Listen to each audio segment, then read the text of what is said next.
off of turn 4, and Michael Conti wins.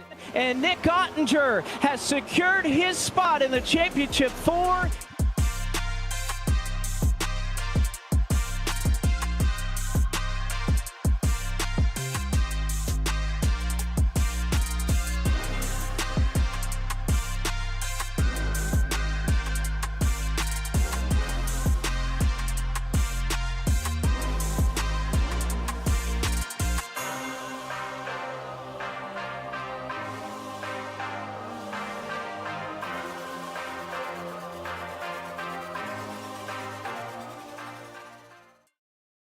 Hi, I'm Daniel Dye, driver of the number 10 for colleague racing in the NASCAR Xfinity Series.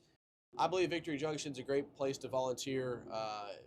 Selfishly, it really changed my life, being out there and realizing what a difference you can make in these kids' lives. I'm planning on going out there. It'd be great to see you there.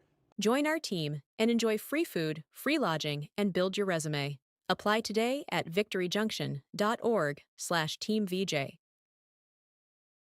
Hey everyone, Joey Logano here. I just became aware that Victory Junction is looking for volunteers for the summer camp up there, and I can tell you as somebody that's gone up there for years, it's awesome. It's so rewarding. So if you have a little bit of time and you're wanting to help out, Victory Junction is definitely the place to do it. Join our team and enjoy free food, free lodging, and build your resume. Apply today at victoryjunction.org/teamvj. Looking for a college where you can learn by doing? The University of Northwestern Ohio puts the wrench in your hand and your future in motion. I would recommend UNOH to anybody who wants to excel in this industry. With industry connections, cutting-edge equipment, and programs in automotive, diesel, high performance, robotics, and more, this is education that works. You will come to this school and you will leave 10 times what you were when you came here. Apply now at unoh.edu. Happy Halloween! Groovy Hollow is back. Let's take a look at some of the frightening paint schemes that we'll take to the racetrack in this year's event. Besides raising money for a good cause, supporting our friends at Victory Junction, our other goal tonight is to race to get the Halloween candy back that some dastardly thief stole in the dark of night. Zollipops is on board helping us with this effort in the, say it with me, the 6-7 car. Of course, Victory Junction well represented in the famous Petty 45, the font Adam Petty made famous. Adam Petty, of course, was the inspiration behind what Victory Junction has become today. Ooh, of course, we need some ghouls and goblins. Not to break character here, but y'all know I'm a sucker for a good black and yellow paint scheme here. I should remind folks that if you head to dailydownforce.com/groovyhollow, you can vote for your favorite paint scheme, and there's the opportunity to enter the Caution Flag Diecast giveaway courtesy of Circle B Diecast. That's right, any caution flags that come out during the race will be drawing a random name, and you could win a real NASCAR diecast this Halloween season. Ooh, True Terror Publications. I love the blood red on this one. More candy companies on board tis this season. Toxic Waste, Zaps, the Blue 45, good friend Brennan Poole bringing his real-world toxic waste hazardously sour candy machine into the virtual space as well. Ooh, I like the dark colors and the contrast on this one.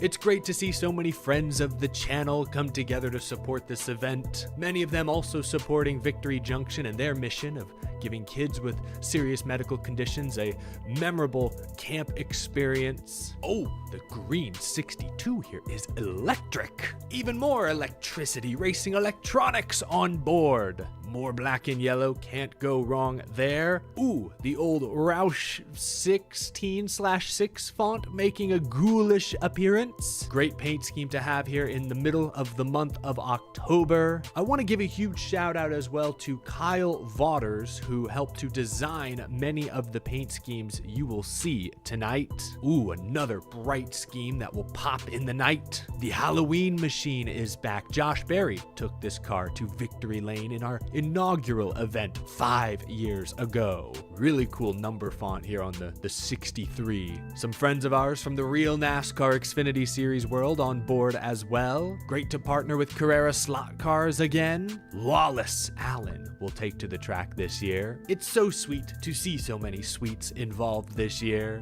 Ooh, I like that classic Toyota design on Dean Thompson's entry. A huge thank you to all of our partners for supporting this season's event. So many ghoulish paint schemes.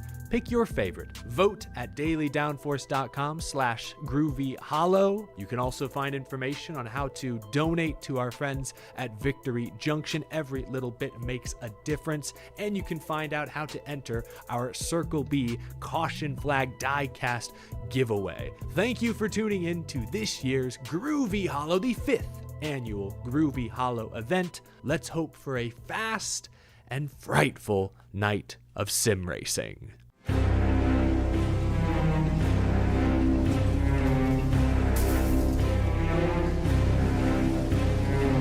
Ladies and gentlemen, boys and girls, welcome to Groovy Hollow 5. Presented by Toxic Waste, hazardously sour candy. 5 years of Groovy Hollow. It's quite unbelievable. Go all the way back to 2021, the first year when the mysterious Halloween machine scored the victory with none other than the Josh Berry behind the wheel. David Shieldhouse in the field tonight, won the 2nd and 3rd annual events, and Larry Pace looking to defend his 2024 title.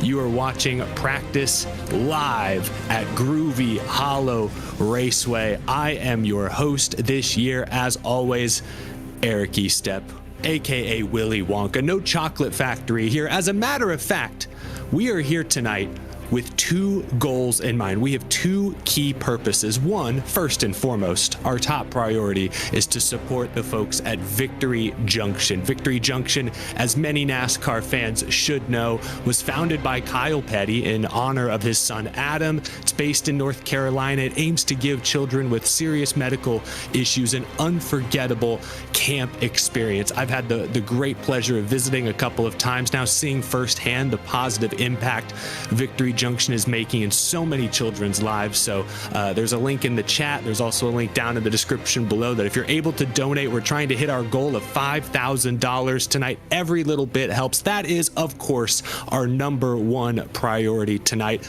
But our second priority is to get the Halloween candy back that some villain stole, keeping the kids at Victory Junction from trick-or-treating this year. They sent us, as you all know, a ransom note of sorts. The only way to get the Halloween candy back is to race Groovy Hollow for the 5th year in a row. That is exactly what we are doing tonight. Should be a fun, frightful, festive evening of sim racing. Qualifying is right around the corner. Before we get started, I do want to extend sincere condolences to 2 friends of the show, friends of Groovy Hollow. First and foremost, we are racing tonight in memory of Keith Waltz, who was a longtime NASCAR Pole Position magazine writer, contributor, also a NASCAR PR Hall of Famer, essentially, who passed away recently, very sadly. And also, this event is dedicated to Robert Eugene Vaughters, who is the father of Kyle, who designed many of the groovy paint schemes that you will see on track this evening. So, wanted to extend our deepest condolences to them and their families, but that is who we are racing for tonight. Groovy Hollow 5. Before we bring in our broadcast booth, meet some of the drivers, see how qualifying shakes out, I would like to introduce a special guest to the show here, part of our pre-race show. Allow me to introduce Alina Morse, the CEO of Zolly Candy. Correct me if I'm wrong, Alina. You became a CEO. You founded this company at 10 years old. Is that correct? That is correct, Eric. I actually came up with the idea for Zolly Candy when I was 7 years old, and we started selling when I was 9. So I've been an entrepreneur for over half my life. That is incredible. And as I understand it, you attended the Groovy Hollow track or treat at Charlotte Motor Speedway a few weeks ago. Was that your first time at a NASCAR race? It was. I am a motorsports fan, but, and I know this may be controversial, I've only attended IndyCar races thus far in my motorsports fan career. So attending a NASCAR race was on my bucket list. To be able to help sponsor the event, hand out candy, was just the cherry on top. It was so exciting to share smiles at the track. But attending a NASCAR race was so fun. Like, I mean, just such a crazy good time. Yeah, hey, we love IndyCar around here too. But how did the atmosphere at Charlotte compare to other sporting events, other events you've been to? Yeah, I mean, first of all, having it be like a roval race and being like kind of road course, kind of oval, like that hybrid I thought was super interesting as I'm trying to learn more about the technicalities of motorsports. But I mean, everyone was having so much fun. And what I really loved about NASCAR, as opposed to like F1 or IndyCar, is that you were really a part of the whole experience. You got to go, you know, in the inner area, I don't even know what to call it, the green, and walk on the track and like just experience every ounce of IndyCar. And it was very much so like a hangout. It felt like at the garages and the campsite. I mean, just everything about it was so inviting, so much fun, made me feel like I was a part of the NASCAR family. That's so great. That's great. And you mentioned you've had this idea. You had the idea for Zolly Candy when you were 7. You've been in business now for years. What keeps you motivated? A young entrepreneur like yourself, like that's an incredible progression. But how do you push yourself to keep going? Yeah, well, that's a fantastic question, because I think a lot of entrepreneurs, or a misconception about entrepreneurs, is that, we're all in it to just like be our own boss and make a lot of money. But realistically, I started my company because I wanted to help people smile. And we make candy that helps clean your teeth. But we also run a nonprofit called the Million Smiles Initiative. And like Victory Junction, we cater to a wide range of kids through schools, and some kids with disabilities especially, and Title IX schools. And we're able to donate millions of lollipops to kids to help educate them about oral health care, and also that they can become entrepreneurs and follow their dreams.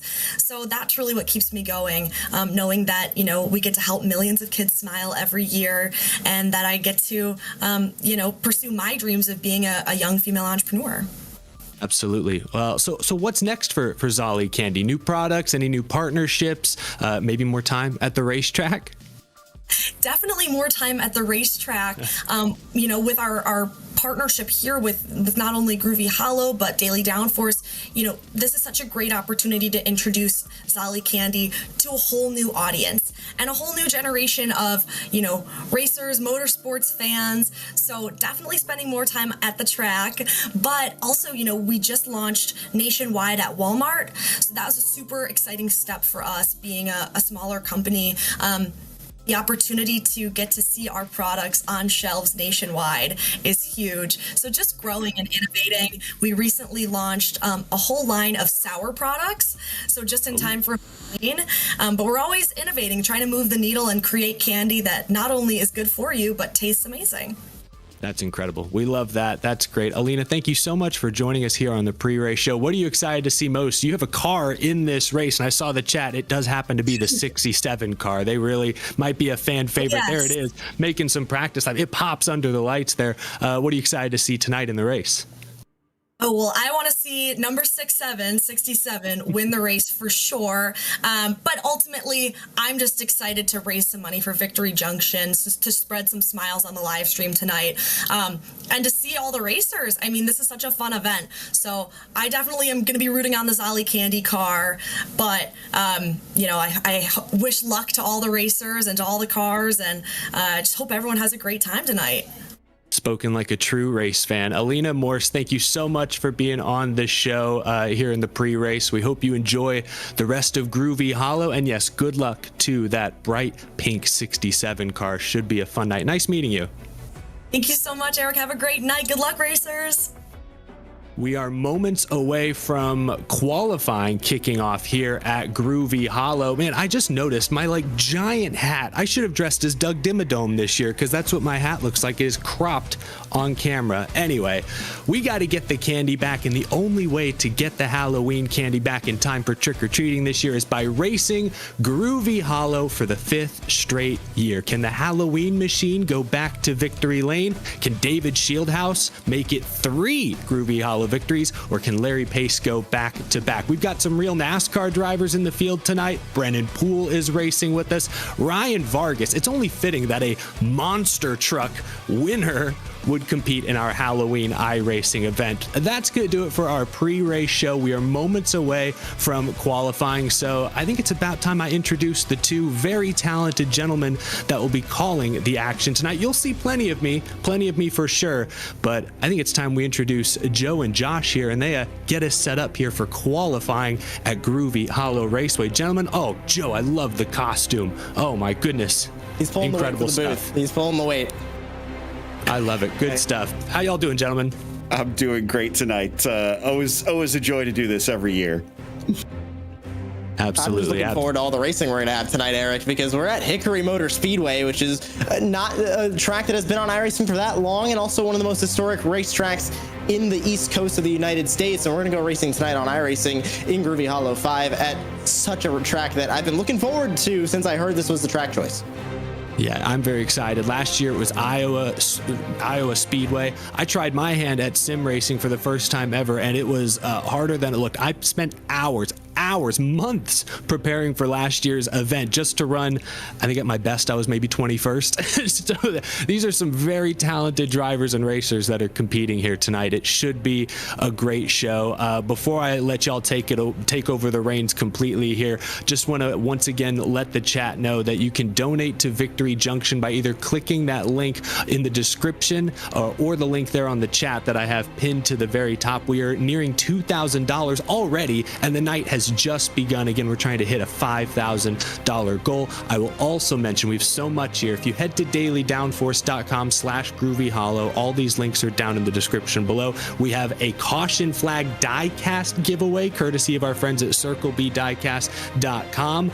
They'll be giving away those new 2025 164 scale advent calendars. Every single caution period will be plucking a random name, so be sure to enter that giveaway. All right, I have a lot on my plate. I'm going to get to work over here getting ready for the race, but gentlemen, I'll let you get us started here as qualifying, I believe, might be about to kick off. Yeah, it looks like it has just started, and welcome everybody. As it says, I'm Joe Peak here with Josh Lee to bring you the action out on track. This is going to be a difficult one, Josh, because this is a very short track and very abnormally shaped as well. So you got to be on your toes around here. Very bumpy as well. Those bumps really get in at the bottom of the racetrack where everybody's going to be trying to run. And when you're in the middle of these corners, it seems like that corner's about to end, and you get back on the gas and you try and get it wound up for the straightaway, and you end up in the outside wall because that pushes the front end of the car right up to the outside. But this is going to be a challenging night for these drivers. 150 laps, one set of tires in the pits, but it all starts here with qualifying, and Keegan Sabilo with a 14.6 sits top of the board as we look at Nick Dwarnick in the National Metering Services Velocity number 6. I appreciate the lobster costume that he has as well as we check out Zane Bailey as well. Still looking for his first lap time, it looks like, and they only get 2 of those laps, so they do have to be careful not to brush the wall around here to get one in. 14.6, that's going to put him up to 4th for his first time lap. Olafson, though, for the Atkinson Candy car coming around, and looks like he has already set a time, I believe. But as he crosses the line, it jumps him up to 8th that first time around. No, excuse me, that's his second lap. So 8th at best as he's immediately shuffled downwards because Coaster has moved up to P6. And David Schildhouse, the winner of Groovy Hollow 2 and 3, Crocodile Cloth number 27 Chevy Camaro. You can see him already getting the smiles out. He spun it off of turn 4, trying to get up to speed, and I believe that was finishing off his second lap, and he is not that fast, Joe. 21st, 15 flat, the best time David Schildhouse able to do on the racetrack. He's going to be fighting from the back of the field if he wants a third Groovy Hollow victory. Not going to be the easiest of tasks, that is for sure. I think we're only missing a couple drivers to have set a time. Christian Charbonneau, unfortunately, had both of his laps deleted. Now we're checking out Malachi Drake in the Circle B die-cast car as well. I think he's already taken his 2 laps. Indeed, he has. So the best he's going to see is 15th out there. How important do you think this track position is going to be? Is it pretty tough to try and pass at this place?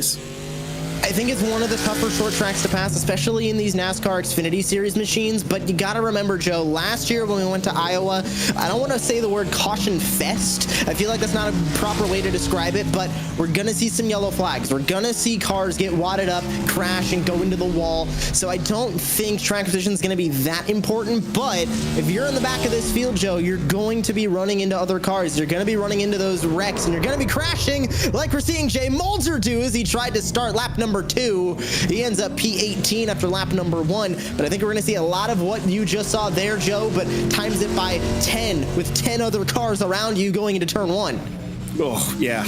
I mean, hopefully we will get some green flag racing then, and it won't just be constantly plodding around this place. But it does make me wonder, because there's some distinct differences between Iowa and Hickory. You know, that place touts itself as the world's fastest short track, whereas you got here, and while it is at least decently banked, the speeds are going to be so much lower. Even if a car does get wadded up, I don't think they're going to be out of it very quickly, and they do have a spare car waiting for them, so that could cause more cautions, but hopefully that'll give us more fun as we keep more drivers involved throughout the race. Oh, don't get it twisted as well, Joe. More cautions mean more caution flag giveaways from Circle B Diecast for everybody watching at home tonight. So if we get a ton of cautions, I'm perfectly fine with it. We give away even more giveaways at Circle B Diecast. That is a great point. Yeah, so looks like I think the last of our qualifying has wrapped up, and our grid has been set for this 150 lap event, and it sees Keegan Sobilo on the top position. John Burke going to be starting in second next to him. Then it's Zane Bailey starting P3, followed by Aaron Smith in the 4th spot, Lawless Allen in P5, and Nathan Coaster in the 6th position.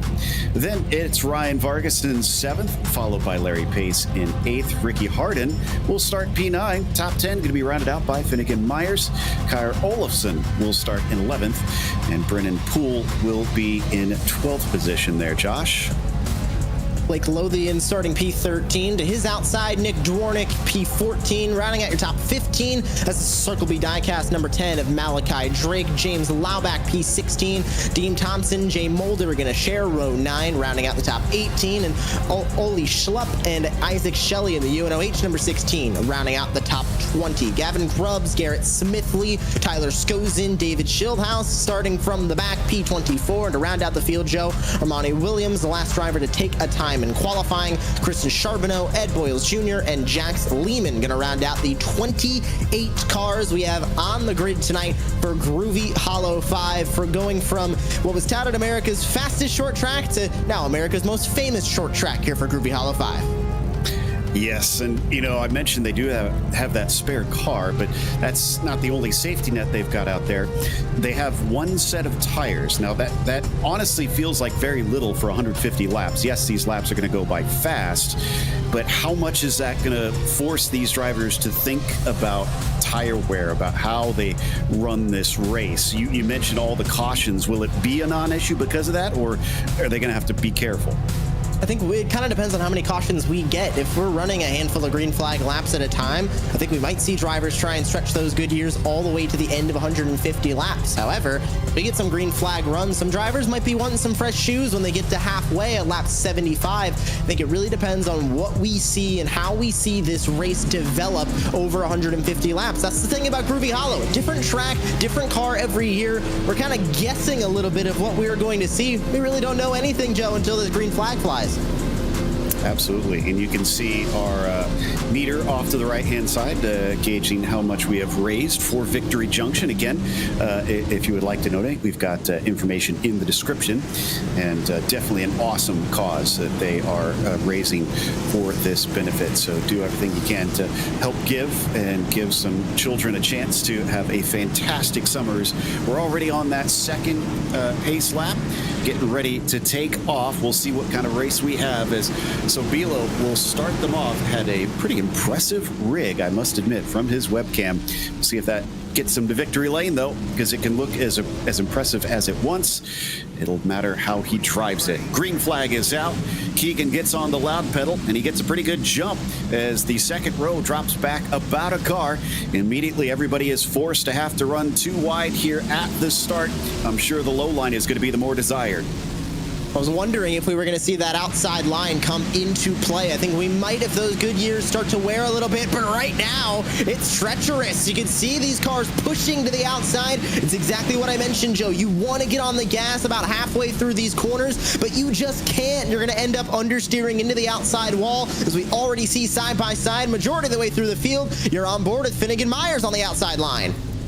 They got a glance of the 67 as well in front. Lena, I'm sure, cheering them on. We had one car spin to the inside, a second one gets spun, and unfortunately that has caused a huge stack up in the back as multiple cars try to slow and avoid the chaos. Could have been a lot worse, but we still had a bit of damage, it looks like, out of it. I think I just saw the 26, Dean Thompson, go head on into the 31 that was wrecking down on the bottom of the racetrack. Unfortunate early caution, but that does mean a caution flag giveaway by Circle B Diecast, so it's not all bad. Well, it might be a little bit bad for those drivers. They have to take their fast repair lap 5 on into a 150 lap race. Exactly, and if you're just joining us, Circle B Diecast is your home for NASCAR diecast collectibles, apparel, and more, where every fan can own a piece of the action.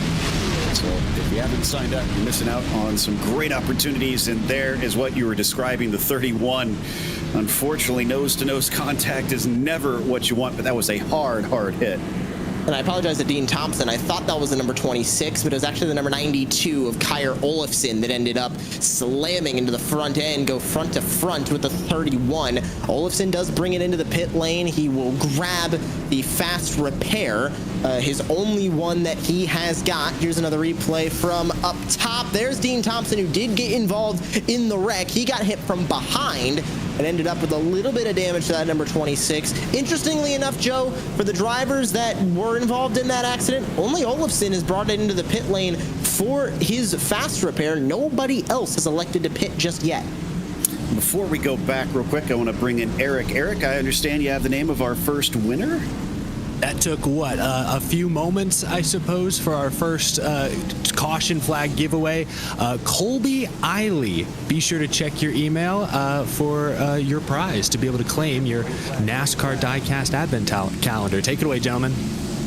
Congratulations to Colby as we go back to green flag racing. Sobilo once again up at the front. A little bit of a battle there for 4th, 5th, and 6th place. It looks like Coaster's got the inside of Vargas at the moment. 3 wide behind them for a brief while. Drivers very eager to try and make up that track position early. That's Vargas trying to get up the middle, trying to make something happen at the front of this field. We're still side by side, and you can see all these beautiful Halloween and candy-themed paints and sponsors of Groovy Hollow all throughout the field, and they're going to continue racing as we go on, but contact made, and around goes Ryan Vargas. The newest driver for Monster Jam and Team El Toro Loco ends up around in turn 2.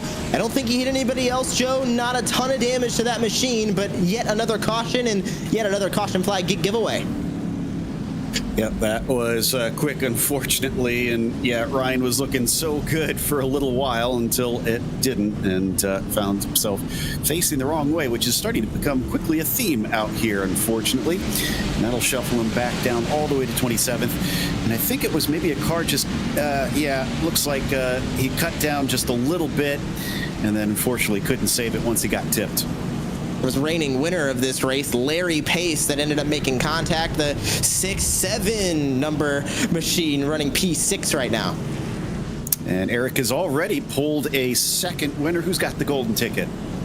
Very exciting start to this race. We knew we'd see short runs. The fans, you are the beneficiaries of all these early cautions. Tom Upton, you've won yourself another NASCAR diecast advent calendar thanks to our friends at Circle B Diecast. So once again, be sure to check your email. And folks, keep donating to Victory Junction. We are up over $2,000 raised for this year's event. Let's keep that number climbing. Really appreciate all of your support. And I believe I saw a number around $2,000 per child is what it costs. So that's one child right there. If we can meet that fast, that tells you how many kids we can send to Victory Junction right here. So yes, absolutely, keep on donating. So things getting a little hairy here. Josh, would you want to hang back at the start and kind of let all this stuff unfold, or do you want to push your way to the front to get away from it?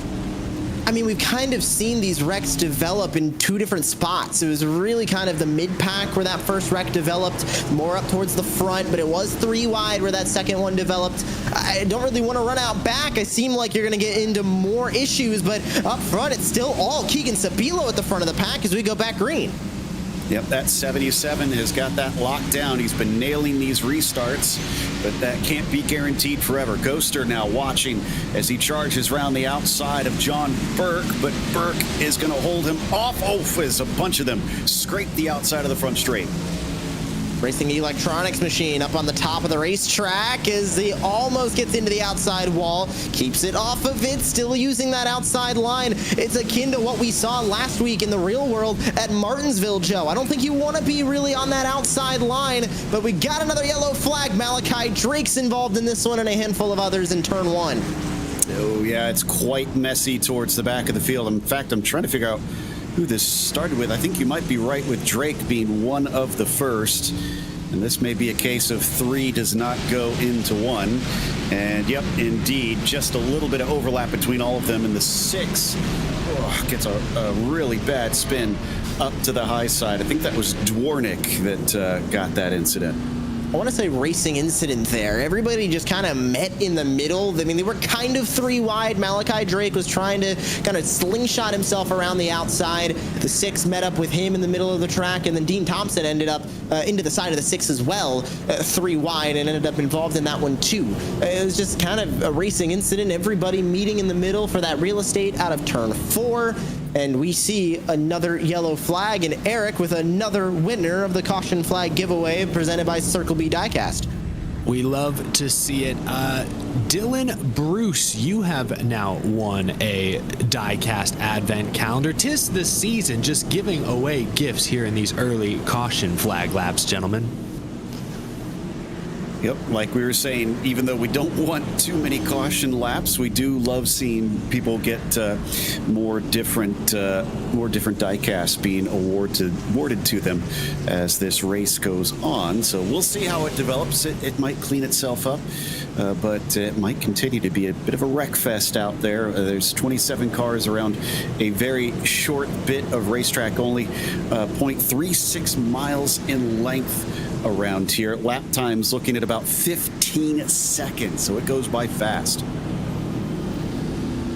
We're already going to get this field back underway, and notably the live race control we have here for Groovy Hollow has changed restarts to single file. So we're going to see a single file restart here, everybody in one line like you used to see in the world of NASCAR. As we go back to green, we are single file heading down into turn number 1, but I don't know how much that is going to save these race cars as we go on board with Ricky Harden from Hard on the Wall in the number 28 P9. Looking pretty scary already before he even starts to go for any passes out there. But the 28 car currently working hard on these drivers down in the mid-pack. There you can see the True Terrors publication, appropriate sponsor for him. Once again, checking in with his webcam. You can see everybody up in front. He sits in ninth currently, a little bit of side-by-side between Pace and Allen, it looks like. Side by side already as that Slolly machine on the inside, the 6-7 machine to the inside of the number 25. Lawless Allen running the outside line. I don't know really much else I expected from Lawless Allen as he gets loose on that outside line, but he has Finnegan Myers in tow trying to get around the 44. Brennan Poole in that light green toxic waste sour candy number 44 on the inside.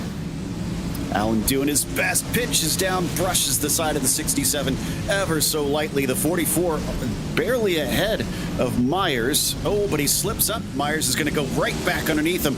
Nice move, really seeing that happen and picking it up as the 25 continues to work hard and continues to get dangerously close mid-corner to making contact.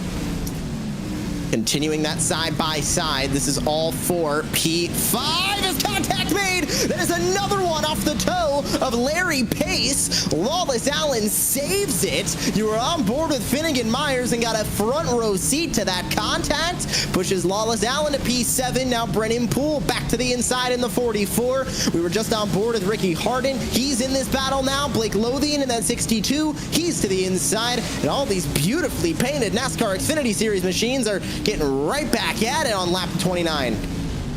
That appropriate for Halloween. Drivers getting plenty of scares already in this race. Is a big slide back there.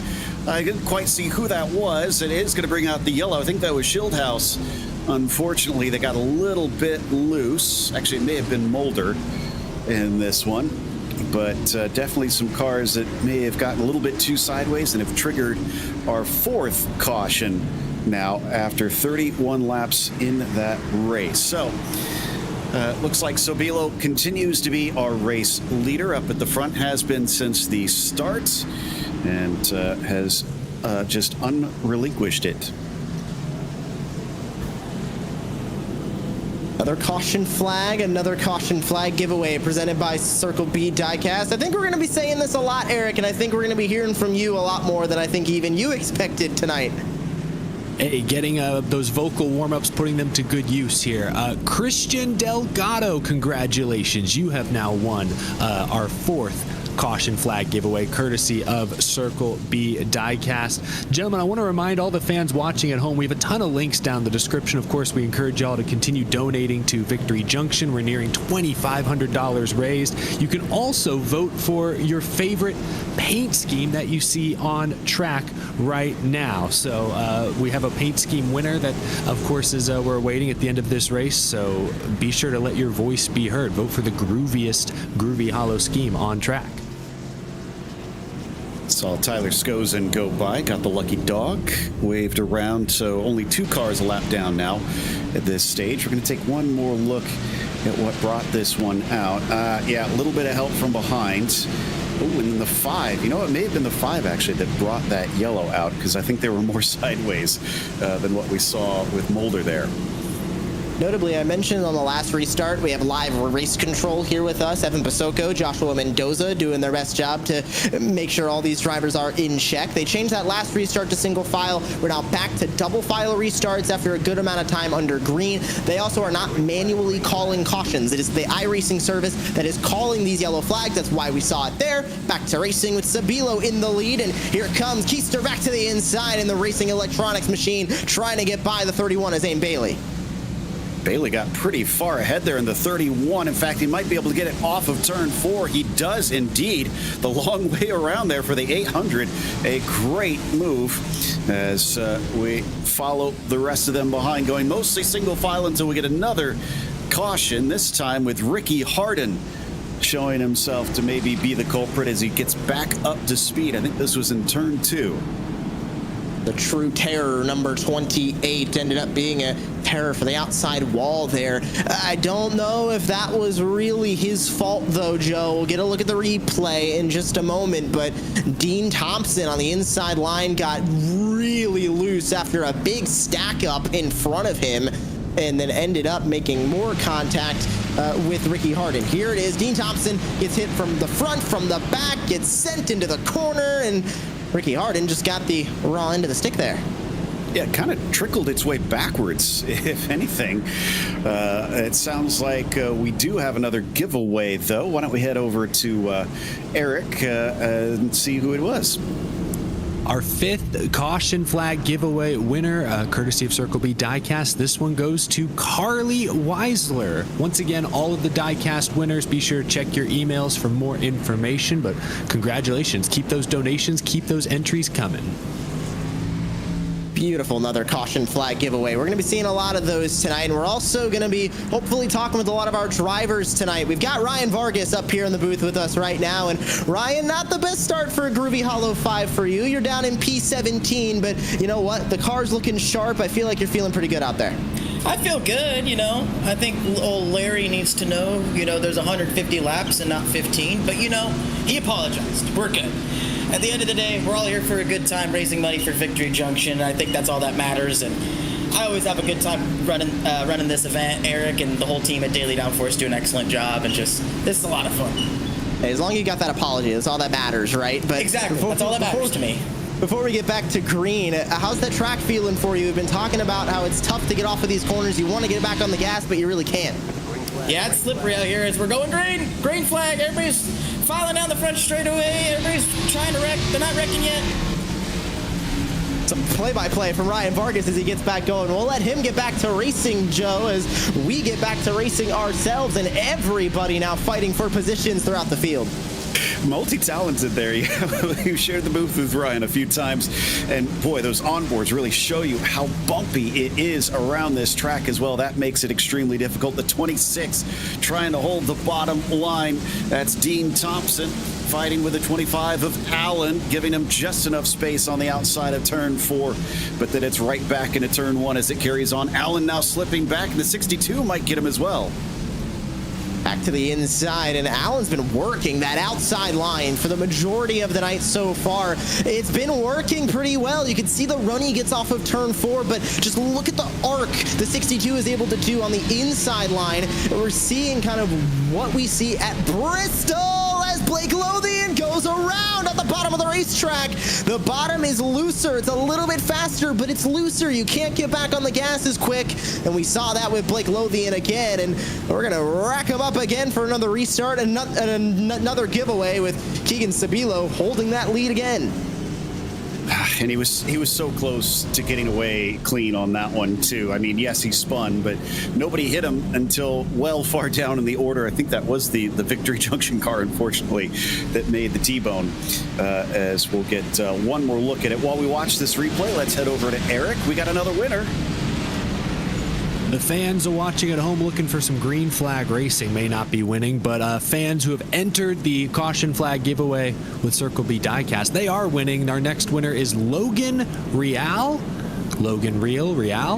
Check your email. You are the winner of a Diecast Advent calendar. Y'all are killing it up there. Ryan was trying to help y'all out, but y'all don't need any help. Y'all are calling this action to perfection, lap after lap. Let's keep the good racing going. I agree. Hopefully we'll keep the action smooth here. Now, I think we're getting one more wave around. It looks like Dwarnick is going to get sent back onto the lead lap, but we had another car fall down, so we're still at 25 that are on the same lap as the leader at this stage. So with about 100 laps to go and maybe a little bit of change out there, we're about a third of the way in. We have had a few spates of cautions there, Josh, but I do think at times we've seen some good racing happen once they get into the rhythm. I'm really liking what I'm seeing with the Hickory Motor Speedway and the combo of these kind of higher speed NASCAR Xfinity Series cars. I mean, normally racing here, it's the Cars Tour, it's the late model stocks, it's even sometimes the ARCA Menard Series ends up making a stop here. You get to see some of the slower short track cars make their appearances here at Hickory. You don't really get to see these high powered, low downforce cars get to make their appearance, and loving what I'm seeing. I'm loving that I'm seeing that outside line start to work its way in too. Same here, and I do love the low downforce, high power cars. Oh, we got a slide immediately and a catch. Trying to make out who that was. Oh, but the 45 gets sent around as drivers try to check up. We were almost in the clear. That was the 37, it looked like, who just caught a little bit of a spin and then brought it back, pointed the right way. But by that point, the yellow had already been thrown. I mentioned earlier, live race control with the cautions being thrown by the sim. And that is another instance of that yellow flag being thrown. Maybe a little bit too soon, but the sim noticing that a car is getting a little bit too sideways and it ends up throwing that yellow flag. So we get him slowed down again over a third of the way through this race. Eric back at it with another caution flag giveaway.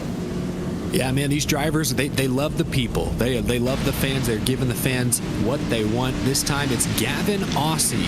Congratulations, Gavin. Back to you, Joe. Yep, and that was Burke that kind of had the initial slide that brought out the yellow, but then it was Christian Charbonneau, the second car that you saw have a spin. And I understood, Josh, did you have someone to chat with real quick before this caution's over? I really wanted to chat to Ricky Harden, a good friend of ours, you and Joe, but I really wanted to talk about that mask you're wearing, Ricky, because it is not only terrifying, but I just really want to know the logistics of racing in that mask for 150 laps at a time at Hickory. Well, I can't see too good, that's for sure, but doing the best I can, and it's my son's mask, so it's a little small, but we're making it work. You can't really see. Can you breathe? Not well. Hey, I feel like I'm wearing a helmet. I mean, this is what you feel like on Saturday or Sunday if you're behind the wheel of a race car, right? All right, maybe next year we'll get you a breathing tube to put in the eye of that thing, maybe, so you get some air on you. It sounds like we're going back to green flag racing once again. Oh, and I thought I saw a black flag for Vargas. Looks like that has been cleared. So false alarm on that one. Sabilo carries on up at the front. Now, though, he has Bailey in behind with that excellent move around the outside a little bit earlier in this race. Can he catch up to the 77 and finally put a challenge on? Racing their way back through 1 and 2 to the back straightaway. Sabilo has been on it every single restart. It's really going to be tough for anybody to be able to hold a candle to Sabilo on these restarts. They're going to need to try and pass him under the green flag. Is that after a bit of tire wear? Is that after we get a long run? If we even see a long run. But right now, when he's in control of these restarts, that 77 is borderline unbeatable right now.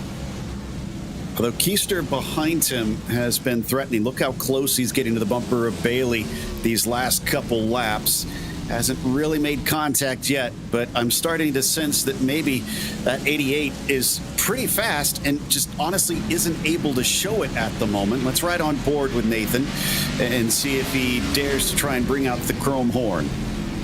I know we can't see much of his steering wheel, but just watch his arms on the exit of this corner. He gets back on the throttle, car starts to brake. He's kind of running in between the outside and inside lines as another yellow flag comes out and we slow it down. Keister getting into that corner, trying to get that car to rotate and rotating it a little bit too much, gets loose on the exit, having to correct. All these cars, fixed setup, by the way, from Team Conti Sim Performance. Working pretty good so far as we get them slowed down for another caution.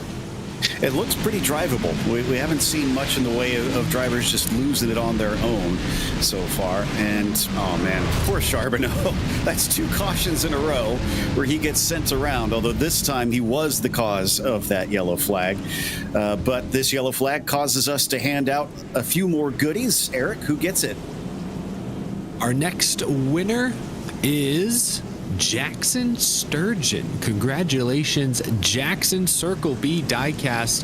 'Tis the season. They are just giving away goodies to all these fans watching. Again, be sure to keep donating to Victory Junction. Every little bit helps. That's one way to enter into the caution flag giveaway. All the information can be found down in the video description. dailydownforce.com/Groovy Hollow. Y'all are killing it. We got some good racing there for a few laps before Dean Thompson got into the back of the 45. Let's see if we can get to halfway with some good clean racing here.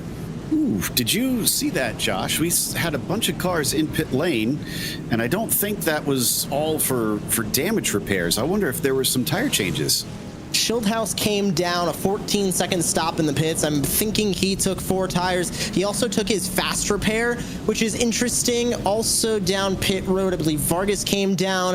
I saw Tyler Skozen in as well. He also took his fast repair. I think a handful of them was damage repair. A handful of them was taking tires. Unfortunately, on our broadcast side, we are unable to see who took the amount of tires and when. We have to do it just like the real world. We have to kind of guess based on the amount of time they were in the pits. So we're not able to see exact tire details, but nonetheless, half the field, the front half has not came into the pit lane yet at all. Bottom half, good handful of drivers have worked their way into the pit lane in one way or another. Green flag back out once again on board with Brennan Poole, real world NASCAR driver, currently sitting in 6th position in this race. They're looking pretty stacked up here on this restart, even though it was still single file. The 88 getting pushed a little bit high. Keister under threat from Myers, but he's able to slam the door back shut, back in a 1 and 2. The single file restart, keeping everybody single file for about the first lap. Now here comes the move to the inside for Finnegan Myers, but Keister running the outside line, and he is able to power around the outside line. I think they're starting to slowly figure it out, Joe. That outside line is useful to try and get power down these straightaways. They do have to keep in mind that that's probably going to wear out the tires a little bit more. They're keeping up speed a lot faster up there. They might need to be careful on these exits of these corners so they don't end up in the outside wall. Riding with Finnegan Meyer now, sitting in 4th place. We get another yellow though. Oh, and this one is going to be a huge pile up. You can see them still stacking in into turn 3. No, that was turn 2, it looks like, actually. As the 6 once again involved. Unfortunately, Dwornik looks like one of our UNO-H cars as well. The number 1, I think, involved in this one. That was like a 5-part wreck. I just did my first look at it, Joe, and I see 1 wreck turned into 2, turned into 3, turned into a parking lot in turn 2. So there's the 6 that goes around in turn 1. Now watch the 1. Tyler Skozen. He ends up going around. Lawless Allen stops, and the 45 and the 63 don't. And unfortunately, our friend Ricky Harden stuck in the middle there again. Well, speaking of a parking lot, all of our winners have enough cars now. We probably could make a die-cast parking lot. Eric, who's joining them? Our next winner of the Circle B die-cast caution flag giveaway is Ned Stratton. Congratulations to Ned, and want to give a big shout out not only to Circle B, but once again to Toxic Waste Hazardously Sour Candy. There've been some toxic waste spills on the track so far, creating a rash of early caution flags, but want to give Toxic Waste a huge shout out. We're doing everything we can tonight to get Toxic Waste Candy back for the kids at Victory Junction, and we've seen some fun racing so far. That's a good point. Yeah, it's it's been a bit messy, but I think we'll be able to mop it up here as looks like lights are off, so we're getting ready to go back racing once again. So Bilo, having led every lap of this race, when does he decide to go in for tires as they are going to extend the yellow? Just heard them add another lap on. That's interesting. Looks like they're just wanting to get the field bunched back up here, and it looks like some drivers had their black flags cleared, so I am wondering if they wanted to just give us one more lap to get everything situated. And now we're looking to go back to racing, Joe, right about halfway in this race. Handful of drivers have come down for Goodyear tires, a handful have not. Still have a decent amount of the field with their fast repair still in the pits.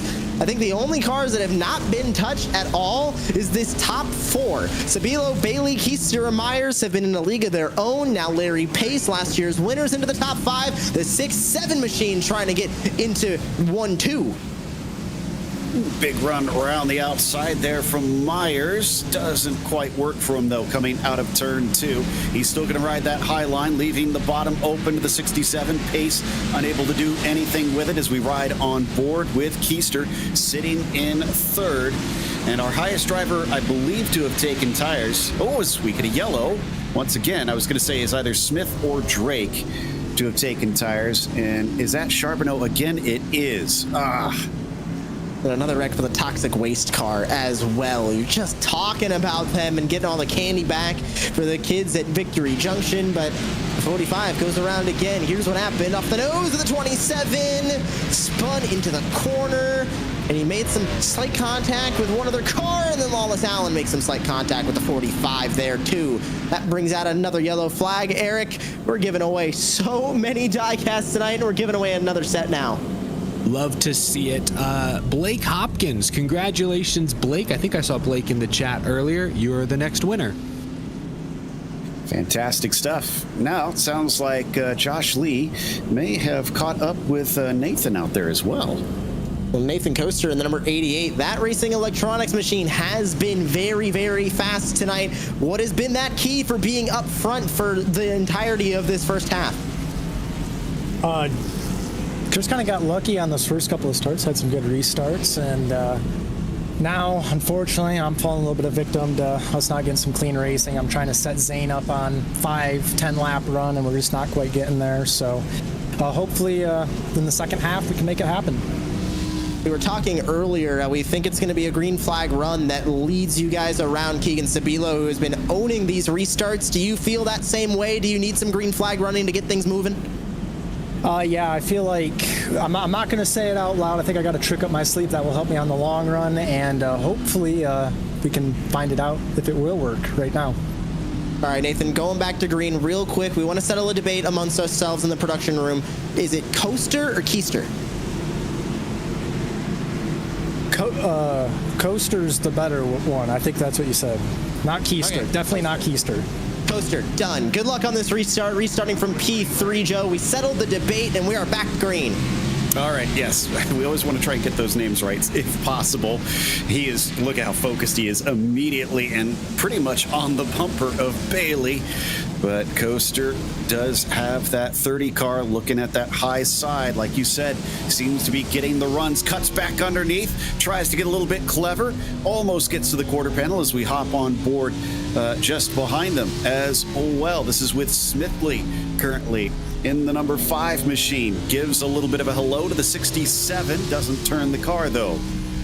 That Halloween machine looking so dope for Groovy Hollow 5. Josh Berry drove that thing to victory in Groovy Hollow 1, looking to try and get the Halloween machine back into victory lane in Groovy Hollow 5 is Garrett Smithley. He's got a lot of experience in the iRacing world. I remember back to the Pro Invitational Series we had over COVID, Garrett Smithley was up front in every single one of these races. Do not count him out when it comes to racing on the iRacing service. He knows what he is doing, and he is all over the back bumper of last year's winner, Larry Pace. Certainly putting the pressure on, and he's positioning himself well. If something happens, he'll be able to pounce on that. But so far, it looks like Pace has been able to withstand that pressure. We get another yellow now, and it looks like Lawless Allen may have been involved in this one. He thankfully gets the car turned before he gets lapped for a second time. This one did look like a self-spin as well. The fixed setups from Team Conti Sim Performance can only do so much for these drivers. It is still the Hickory Motor Speedway. You're not going to be able to send it to the bottom of the racetrack in turn 1. And I'm not sure if that's exactly what Lawless Allen was going for, but cooked it a little bit too hard, ended up losing the rear tires, and throughout all of those bumps, ended up going around again. Yep, and we're getting well into the race at this stage, so I'm sure some of the tires are crying. In fact, he's heading back in while he pits and maybe replaces those. Let's replace ourselves with Eric momentarily for our latest winner. Our next Circle B Diecast Caution Flag giveaway winner is Eric Robbins. Check your email. Congratulations. Appreciate everyone continuing to donate to Victory Junction. For a brief moment, I thought you were going to say Eric Estep, and I was like, wait a minute. But I thought he was going to say Jackson Storm on the last one. I thought we were going to go with the Cars reference. There you go.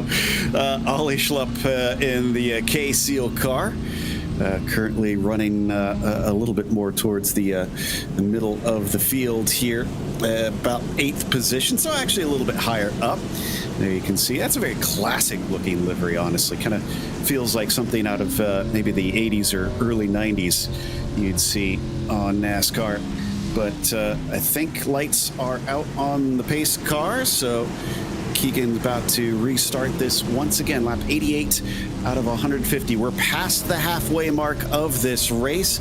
We're still missing about 9 cars from having visited pit lane. Green flag is out. Another good jump from Keegan. Zane continues to watch from behind. He's been locking down that second place for quite a while himself.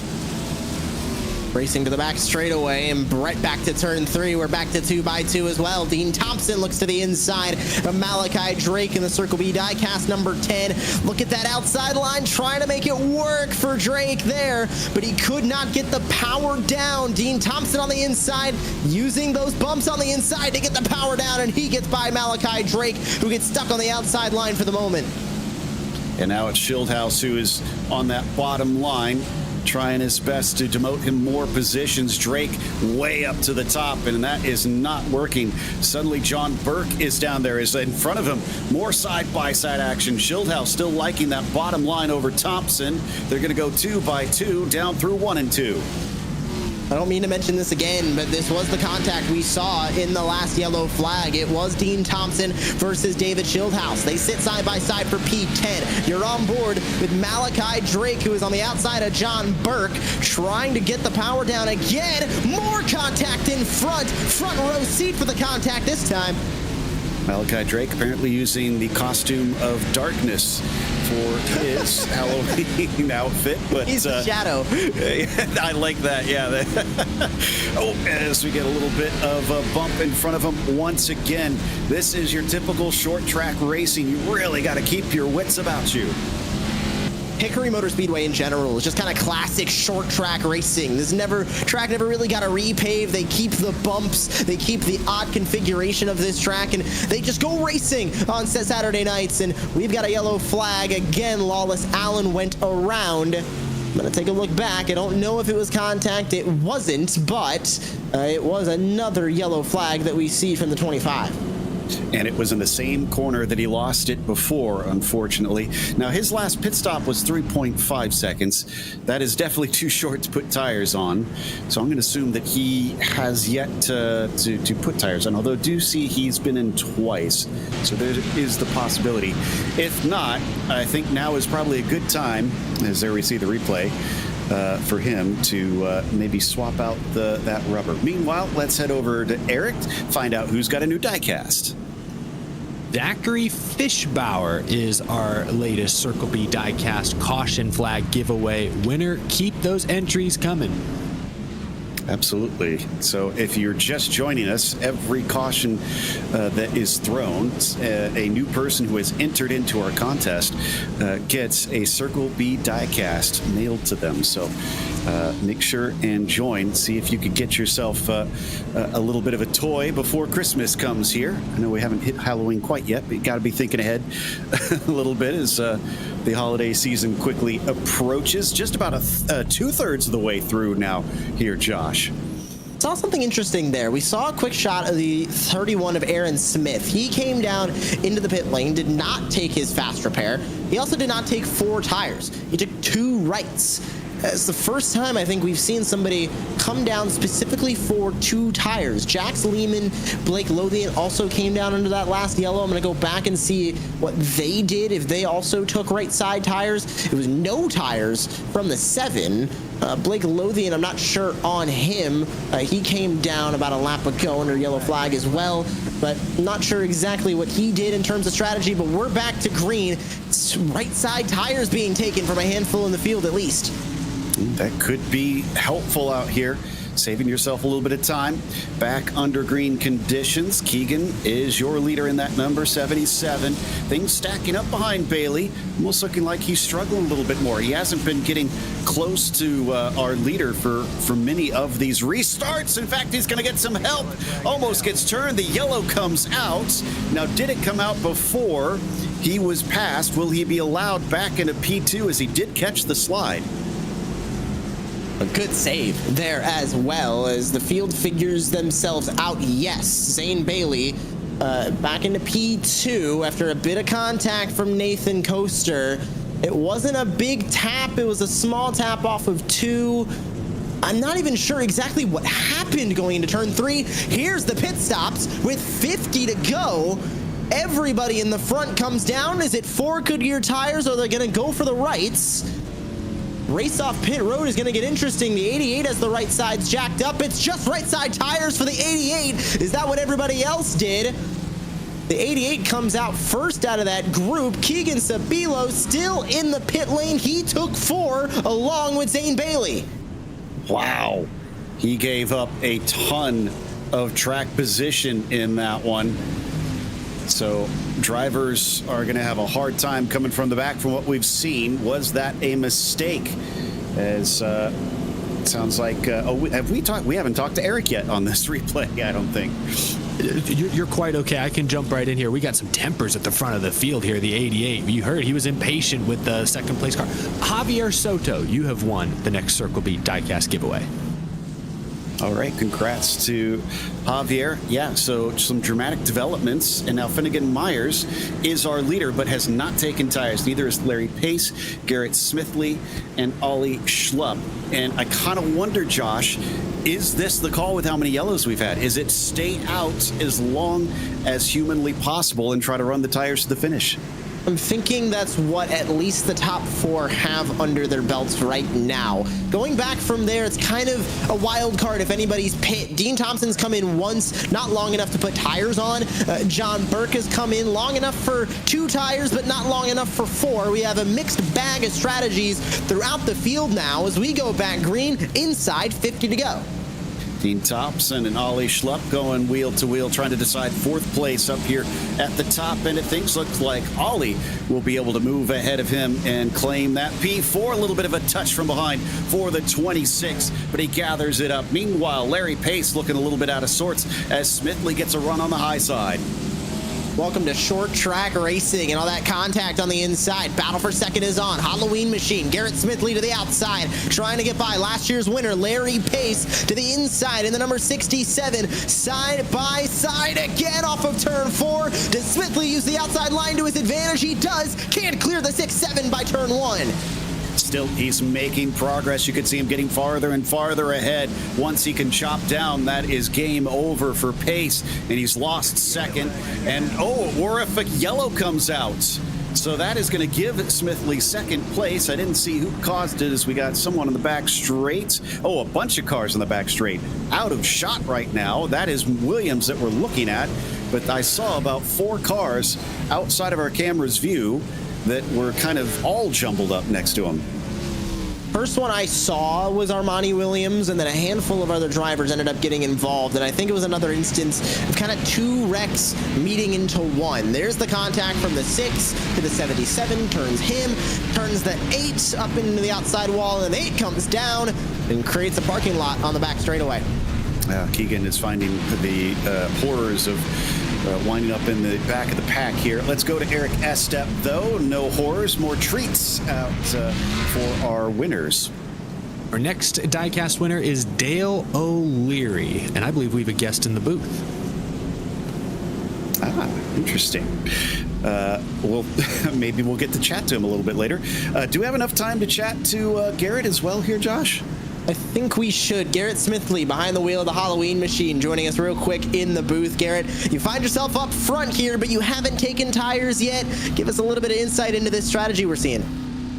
Yeah, I am so conflicted. I've heard people having trouble finding their box, not knowing how to get there, so I've just stayed out. It's worked out so far. I know there's some guys hot on my heels with tires, so we'll see how this thing shakes out. Real quick before this restart, are you feeling confident running up front? Can you get by Finnegan Myers? Sure, yeah. Anything can happen, so let's see what happens. I enjoy the confidence from Garrett Smithley and the Halloween Machine, looking to bring the Halloween Machine back to victory lane. You brought up something, Joe, I haven't even thought about. Hickory Motor Speedway, not really designed for live pit stops. There's not even paint on those pit boxes. Exactly, as we go back to green flag racing. So maybe it's the wise decision to try and endure out there on the old rubber as we get back to racing. Can Garrett Smithley make that Halloween Machine carve its way to the front like a jack-o'-lantern as this 37 of John Burke starting to get close to Ollie Schlupp. Ollie's going to rise up high and might lose his 4th position. Side by side further back, Malachi Drake trying to make something happen, but around goes Schlupp. Almost, he saved it. No yellow flag this time, but the K-Seal number 9 almost goes fully around. I'm starting to think those Goodyears are starting to show their age now, as Finnegan Myers and Garrett Smithley gotta be like they're walking on coals at the front of the race field.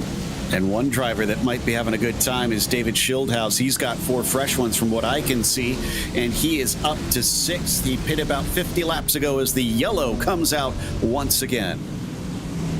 It was not the driver we almost saw wreck, Ollie Schlupp. I believe it was Jax Lehman in the Victory Consultants number 7. He's down at the bottom of the field again.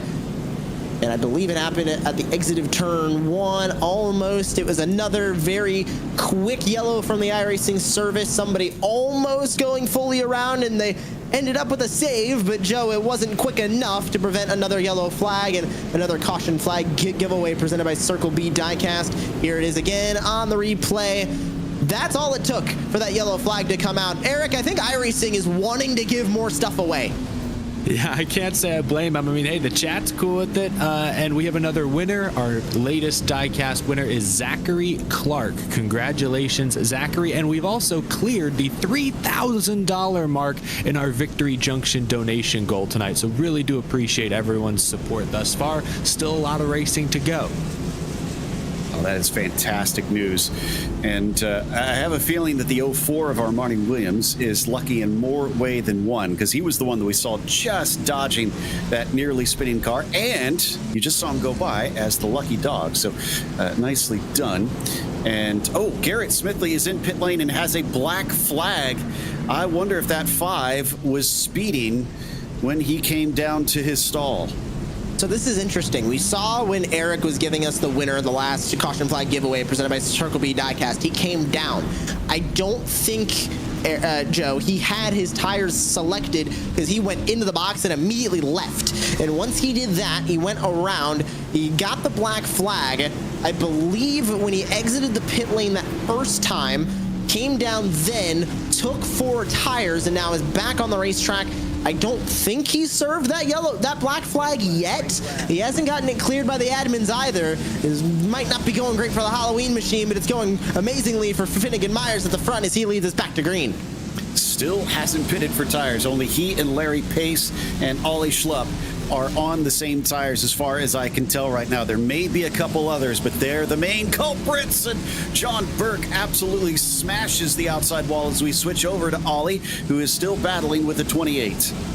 He still has not pit, by the way. That Ollie Schlupp number 9 is still running on the outside line with the same tires he started the night with. Ricky Harding goes to the inside in the number 28, trying to get that spot. Pushes up the track in 1 and 2. Almost makes contact to the door of the 9. They stay side by side.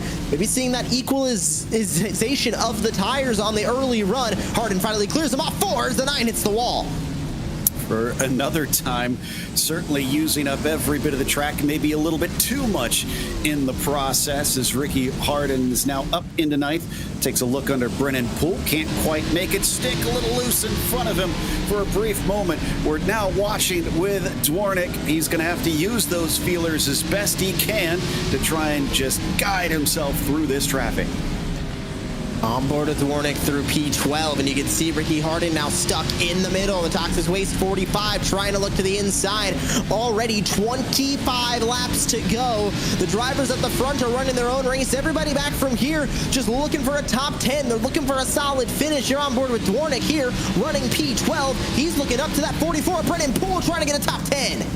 Oh, a little bit of contact with Dwarnick into the side of Ollie Schlupp, who somehow saves the car. But I think those tires are suffering now, all the way down to 16th. We get another yellow. This one going to be the 92, it looks like. That's Kyer Olofsson. That was on the front straightaway. We haven't seen too many incidents there. Get a look at exactly what happened to get this other yellow flag out, but I love that double-sided paint scheme that 92 has. But by the way, Kyer Olofsson running one of the sharpest cars, in my opinion, that we're seeing tonight for Groovy Hollow 5. He's got zebra bars on one side. I can't exactly read what is on the other side, but the double-sided paint schemes always look great. And we can really only do them in the iRacing service as well. And Eric, caution flag giveaway presented by Circle B Diecast. As we look at the replay, who we got? Our 16th caution flag diecast giveaway goes to Justin Young. Congratulations, Justin. And another milestone, we've hit $4,000 raised for Victory Junction, helping children with serious medical conditions experience an incredible and empowering camp experience. Really, really cool to see how everyone has come together to start this race, and we've still got 20 action-packed laps to go. So, with those 20 laps, I can tell you that Ollie Schlupp has now pitted, but he didn't take tires in that pit stop, interestingly. So I don't know about that call unless he just didn't have time. He's already down in 17th. Myers and Pace still struggling to hold on up at the top. I think Dean Thompson has only been in once, and it was 1.1 seconds. So there's 3 cars in the top 5. They're on the same 132 lap old tires. And those two, Finnegan Myers and Larry Pace, that are on those tires, we know they have not touched pit lane once. They are still fast at the front of this field. Myers, I think right now, Joe, he's my favorite. Being in the lead, being in the clean air seems to be better than playing offense from behind. But we didn't really count Larry Pace into the fight last year either when we were at the virtual Iowa Speedway. He is still within striking distance, but newer tires. John Burke is up here, P2. You're on board with the 37. Can he make it happen?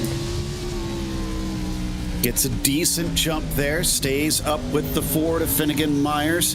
Behind him, like you said, Larry Pace still kind of hovering around.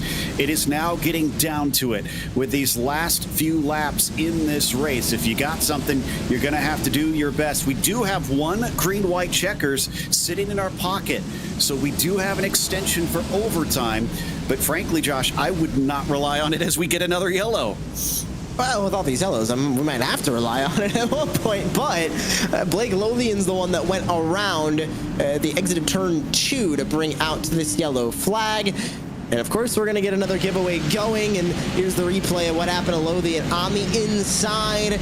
Just got loose over those bumps. It's easy to do, especially if you're not careful running side by side with another car. And the driver that has made some appearances in the ARCA Menards Series, the NASCAR Craftsman Truck Series, goes around in turn 2. So let's head back to Eric real quick. That means we have another winner of a diecast. Lucky number 17 goes to Jack Pace. Congratulations, Jack. And this is getting exciting.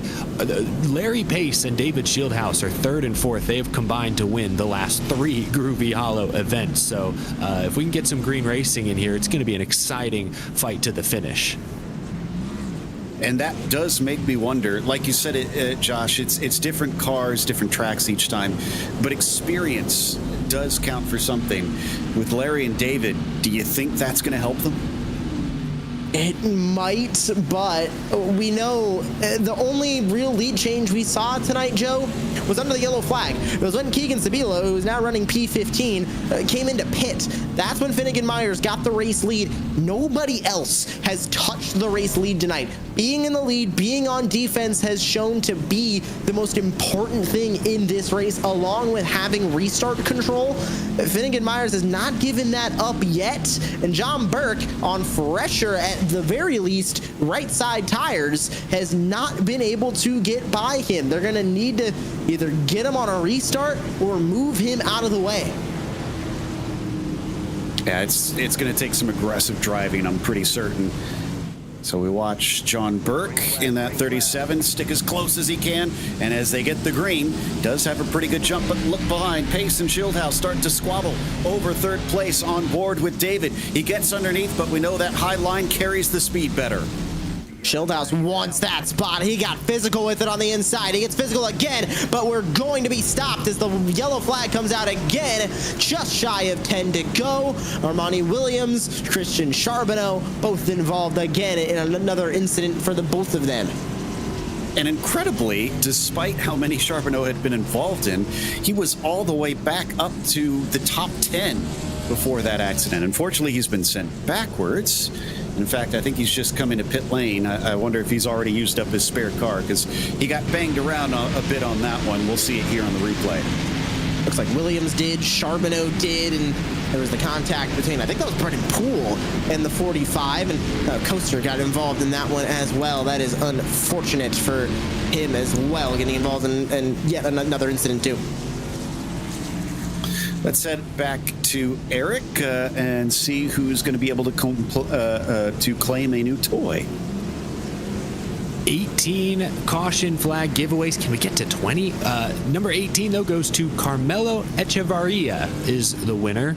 I definitely didn't pronounce that right, but how many, if your name is Carmelo, be sure to check your email to claim your prize. Thanks, everyone, for entering.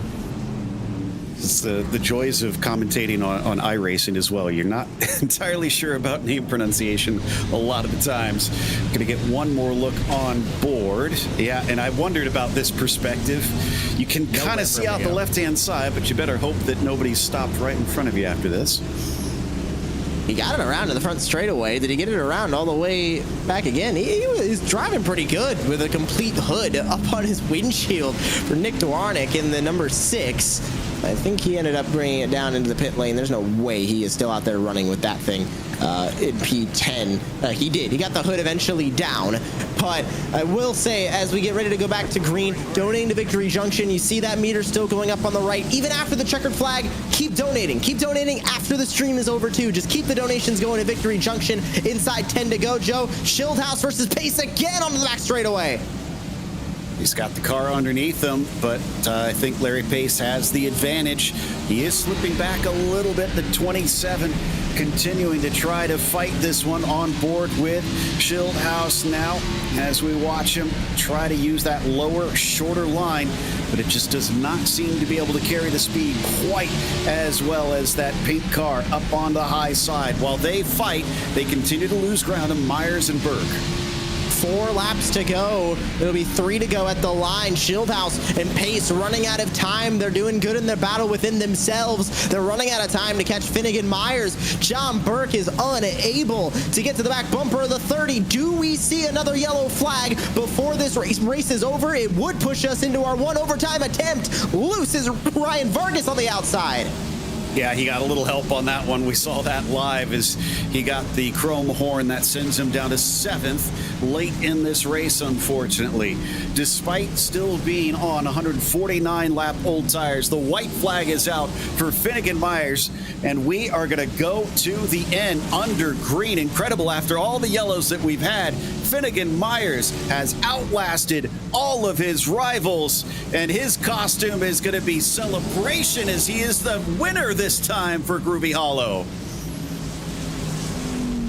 There's the emotion from Finnegan Myers. The National Metering Services number 30 goes to Victory Lane.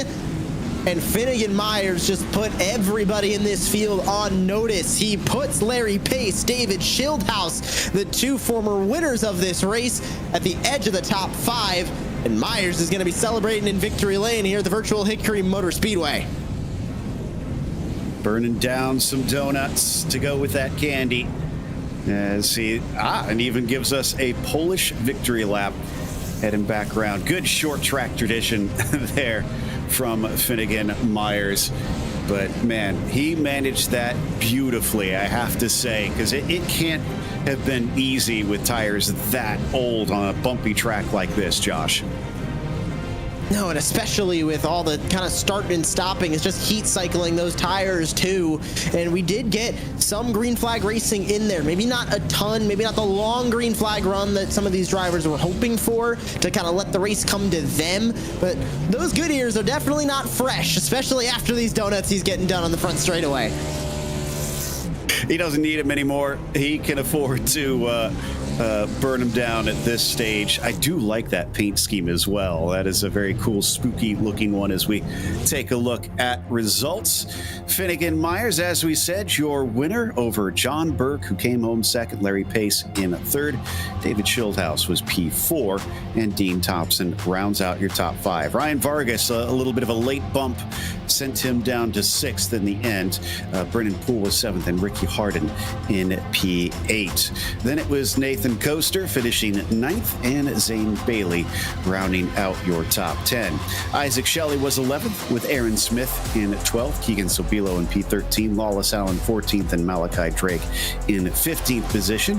Tyler Skozen brings the number 1 to 16th as Ollie Schlupp. Unfortunately, though he was up towards the front much of the race, just couldn't hang on and wound up 17th. Nick Dwarnick was behind him in 18th, and Blake Lothian 19th. Kyer Olofsson was 20th. Amazingly, still in the lead lap cars, James Laubach in 21st, Jax Lehman 22nd, and Jay Mulder in 23rd. Then Armani Williams, last driver on the lead lap. Christian Carbonneau, I think maybe did not see the checkered flag there in 25th. Same with Smithley, Boyles, and Grubbs, unfortunately. So let's see. Do we have our winner ready to talk to us? Have we brought Finnegan in yet? Looks like we might have Finnegan ready to join us. Congratulations, Finnegan. What did the car feel like at the end? Because we were wondering if these cars could make it without changing tires. It felt pretty good with the amount of cautions we had. We're just cooling them down, just messing with the brake bias. It wasn't sticker tires, but they weren't falling off too bad. Was that your plan from the very beginning of the race? Did you figure it'd be better to try and stay out? Did you expect all the yellows? I expected some yellows. I didn't expect quite as many as we had. The plan was to split it halfway if we got some runs in, and then I think at lap 75 we were talking and we decided, like, just with the way the race was going, the way the tires were wearing out, we weren't pitting. And especially when we saw the 3 guys come down in front of us because of how it was very hard to pass tonight. And we didn't get quite long enough of a run for the tires to really kick in to be able to start passing. So as soon as we got track position, I knew we had to take it. So we stayed out and ended up being the right call. Well, with Halloween coming up, I have to ask, what's your costume here? Show it off for us. It's supposed to be a squirrel. I believe it's a chipmunk onesie. It's comfortable. It's very hot. I'm very sweaty. I can understand. I wore something similar as a deer one year for this broadcast, and yeah, I feel you on that one. Well, congratulations. Go cool off with maybe some champagne or something. Yeah, epic. Thanks, guys. Our winner, Finnegan Myers. And up next, I believe Josh has caught up with John Burke. We'll get John Burke in here, who we saw a lot of towards the end of that race. John, we were wondering within us in the booth, 8.1 seconds in the box for your one pit stop. Was it a 2 right side tire stop that put you up front? Yes, sir, it was. And of course, with those 2 right side tires, still wasn't enough to get around Finnegan Myers. Was it tough being on defense at a track like Hickory? Oh, definitely. Although it was harder to pass, but you did leave yourself to the bump and run, and that's how you had to make a lot of moves tonight. So being on the defense gave you that risk. And you were able to at least get up to P2, and you were able to compete in Groovy Hollow 5 as well. Just what does it mean to you to be able to compete in this event and walk away with a P2 as well, again, against a ton of other drivers? Oh yeah, it means a lot. Of course, it's huge for charity, for Victory Junction and all of them, doing a great cause. And running all the NASCAR drivers in this field, getting to run them, that was cool. Well, congratulations again on your P2 finish tonight. Anybody else you want to shout out at home before we let you go? My team, Sim Racing Pride, does a lot of cool people over there. Well, congratulations again to John Burke walking away P2 on the night here. And Joe, you're catching up with Larry Pace, last year's winner and now podium finisher in the Zolly Pop 6-7 machine. Yep, sporting one of our sponsors, but unable to add to the tally of victories. Larry, is a third place a disappointment, or considering the difficulty of this one, are you satisfied?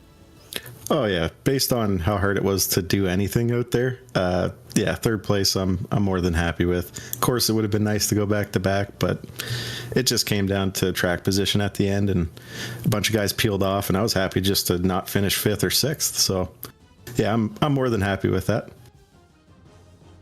Well, it's glad to hear that you're happy with it. What about the fun factor of it? Because we saw a lot of smiling drivers initially, but we heard a few frustrations. Were you able to keep the temper down? Yeah, I got to make a public apology to Ryan Vargas. I clipped him in the early going there and wasn't even trying to get under the guy. I was just had a car above me, took a shallow entry, and the corners are so weird here that I cut it so short. I just barely tagged him and took him out, and never want to do that to anybody. So, but the fun factor, this was basically an anxiety simulator. You're just in your mirror seeing if the guy behind you is going to dive bomb you or not, because you have to get a big arc to get a nice exit, and if you get a big arc, the guy behind you can just dive in there. So it was stressful but fun. Well, that feels appropriate for Halloween itself, I guess. Keeping you scared, keeping you tense. But congratulations on a top 3. Yeah, thanks very much. Thanks for putting this on again this year. I hope it comes back next year. And yeah, shout out to Zollipop for being on the car. So that was Larry Pace, who can at least claim back-to-back podiums for this one. Sounds like we do have one more now. One of our former leaders, Keegan Sabilo, is with Josh. Keegan, you were up front for the entire night, and then you end up coming down for tires, and you end up still with a P13, not bad, but what was the strategy call to run as many laps under tires as you could and then come down for 4 fresh runs, or what was the call there? Yeah, unfortunately it was on the wrong side of the strategy there, but you know, it happens. And I kind of seen, I think it was Zane behind me, slide the tires really good in that wreck there right before 100. We were kind of bouncing back before, back and forth on if we were going to stay out or if we were going to come in around 100. And then when I seen Zane kind of slide the tires a little bit, I'm like, all right, you know, maybe if he's probably going to come now because he slid the tires and, you know, the top 2 come, maybe we can drag some more people in. And ultimately just didn't bring enough people in. But yeah, just one of those kind of guessing games here toward the end of these races. And just was really, really hard to pass tonight with a really, really good field of drivers. Made it really difficult. But yeah, like I said, unfortunately on the wrong side of the strategy end there, but it's kind of a guessing game there at the end and just chose the wrong one. Well, even then, over half the race spent in the lead for yourself, for Matrix Apparel, getting a lot of TV time. What does it mean to run in Groovy Hollow 5, be able to represent all of your sponsors and your teams here in the virtual world in Groovy Hollow? Yeah, it's just an honor to be here. First of all, I got the call from Nate about 3 weeks ago to come and be able to participate in this, and I'm so fortunate to be given this opportunity to even be here. It's such a cool event, for such a great cause, you know, in the first place. But such a cool event that we see the sim community coming together to be able to put a show on like this. So, you know, props to everybody who made this possible.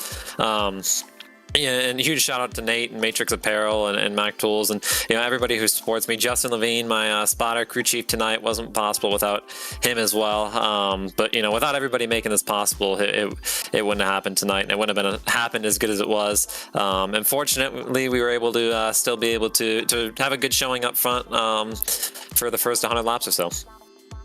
Congrats again on your good run tonight. Hopefully we see you again in Groovy Hollow one day.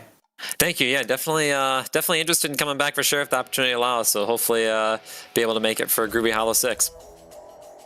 Great to talk with Keegan Sabilo, who was so fast all night, Joe, and ended up P13 at the end there. But we bring Eric back in, and we're going to round down a beautiful night of racing here in Groovy Hollow. Absolutely, gentlemen. This has been a wonderful, fantastic time. We gave away 18 Circle B diecast prize packs, and we rescued the candy for Victory Junction. Gentlemen, I have a confession. You know, last year's Groovy Hollow was great, but, you know, I was possessed. I was driving the car. I wasn't really part of the show. I felt like I missed out, and I was worried that Groovy Hollow wouldn't come back this year. So I hate to admit it, but I did what I had to do. I stole the toxic waste sour candy, but because we got Groovy Hollow and we hit our $5,000 donation goal to Victory Junction, what can I say? I'm giving it back. Woo! Woo! I probably should have left it in the bag, but that's all going back to the boys and girls at Victory Junction. Happy Halloween, everyone. Really appreciate you all being a part of tonight's show. Before I let y'all close out, I do want to give a few big thank yous to people who made this event possible, beginning with Royalty Graphics, who provided nearly all of the paint schemes that y'all saw tonight. Again, a huge shout out to Kyle Vaughters. Joe Raybuck, who is the art director at AE Engine, designed basically every Groovy Hollow graphic since the inaugural season. Racing. Nicole Cooper, also AE Engine's Director of Digital Design. She designed the website, all the giveaway pages. Josh Moll, who is the editorial director at Daily Downforce, he coordinated all the drivers and production logistics. He makes everything behind the scenes work. Hugo and everyone at RaceSpot for another incredible broadcast and production. And I want to give a big shout out to Toxic Waste Hazardously Sour Candy, Haley Payron, who is who is part of the Candy Dynamics team. Really appreciate their support this year. And also want to say a big thank you to Francis and Michael at Victory Junction. This is who we did this whole event for. Their cooperation, they're really great people, obviously run an amazing camp out there, changing people's lives every single day. So honored to be a part